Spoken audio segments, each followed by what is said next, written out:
KPCC ಅಧ್ಯಕ್ಷರಾಗ್ತಾರೆ Satish Jarkiholi ಅನ್ನುವಂತಹ ಮಾತಿನ ಮಧ್ಯೆ ಮಧ್ಯಾಹ್ನ ಮಹದೇವಪ್ಪ ಅವ್ರ ಜೊತೆ ಮೀಟಿಂಗ್ ಮಾಡಿದ್ರು. ಅದಾದ್ಮೇಲೆ ಜಮೀರ್ ಅಹಮದ್ ಖಾನ್ ಜೊತೆಗೆ ಮೀಟಿಂಗ್ ಮಾಡಿದ್ರು. ಈ ಸಾಲು ಮೀಟಿಂಗ್ಗಳು ಏನ್ ಮಾಡ್ತಾ ಇದ್ದಾರೆ, ಇವರೆಲ್ಲರೂ ಕೂಡ ಒಂದೇ ತಕಡೆಯಲ್ಲಿ ತೂಗೋರು, ಮುಖ್ಯಮಂತ್ರಿಗಳ ಆಪ್ತರು ಅಂತ ಕರೆಸಿಕೊಂಡವರು.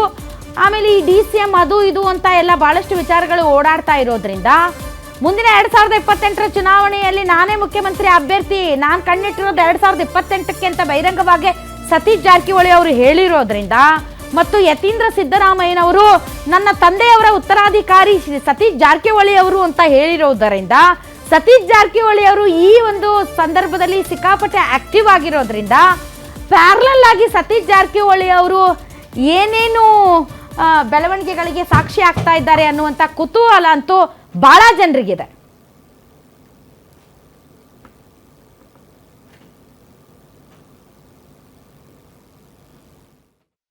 ನೋಡೋಣ, ನಾಳೆ ಮೀಟಿಂಗ್ ಸಭೆಯಲ್ಲಿ ಭಾಗವಹಿಸ್ತಾ ಇದ್ದೇವೆ.